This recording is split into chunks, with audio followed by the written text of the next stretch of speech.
پنځمه برخه.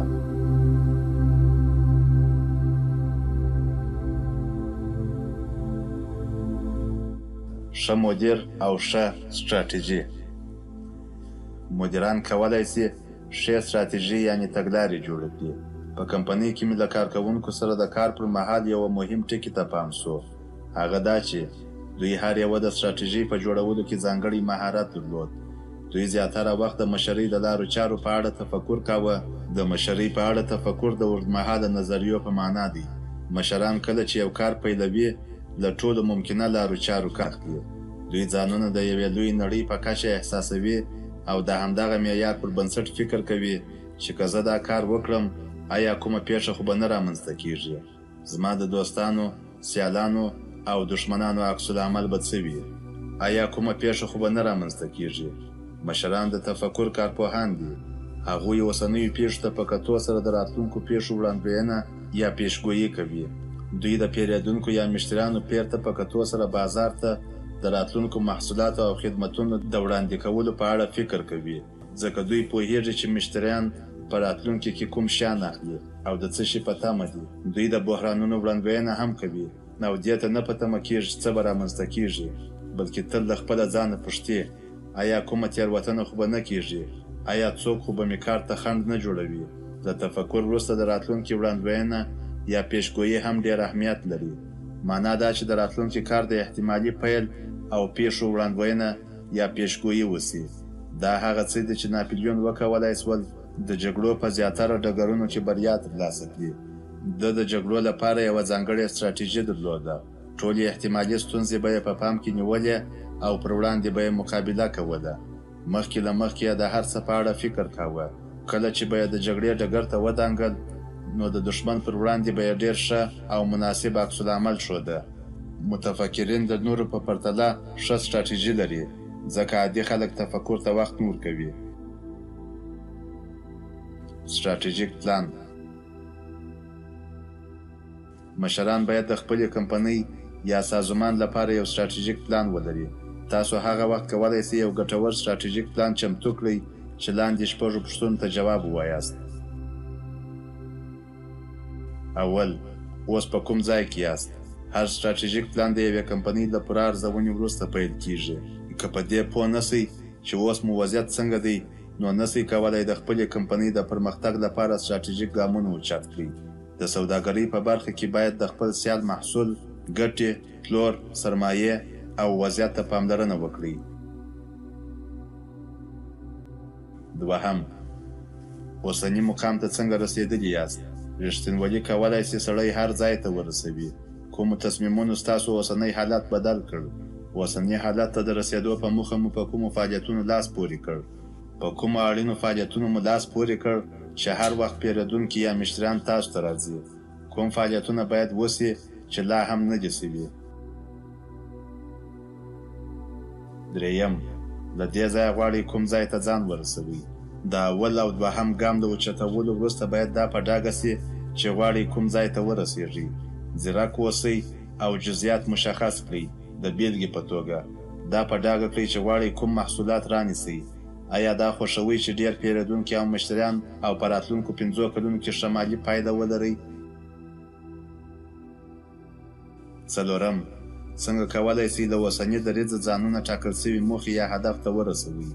د ټولو هغو کارونو لیست ونیسئ چې غواړئ په راتلونکي کې یې ترسره کړئ او یوې پایلې ته ورسېږئ. هر کله مو چې په نوي فعالیتونو غور کاوه نو په لیست کې یې زیاتوئ.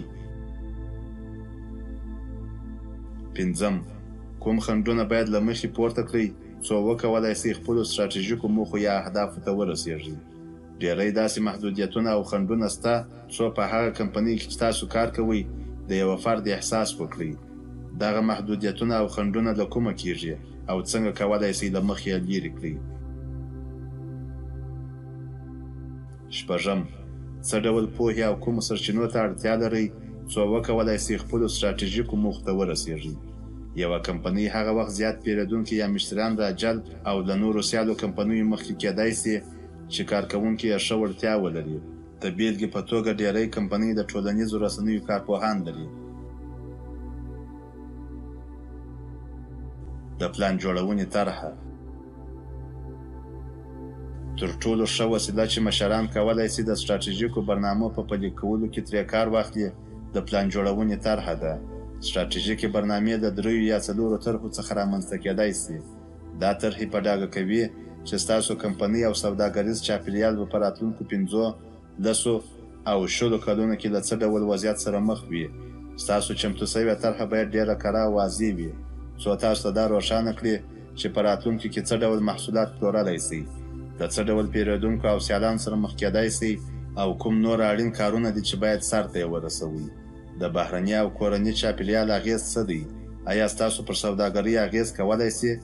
کله چې د راتلونکي لپاره طرحه ولرئ، کولی شئ له اوسنیو ستونزو خبر او پرمختګ وکړئ. همدا اوس پیل وکړئ او د راتلونکي لپاره طرحې چمتو کړئ. که په بازار کې ستاسو سیالان ستاسو محصول ته ورته شی په ارزانه بیه وپلوري، د مخنیوي لپاره یې څه کولی شئ؟ پر خپل ځواک تکیه وکړئ. د یوې ښې برنامې له ځانګړنو څخه یو هم پر خپل ځواک تکیه کول دي، یا په بله وینا د خپلې کمپنۍ او کارکوونکو پر پیاوړتیا تکیه کول دي.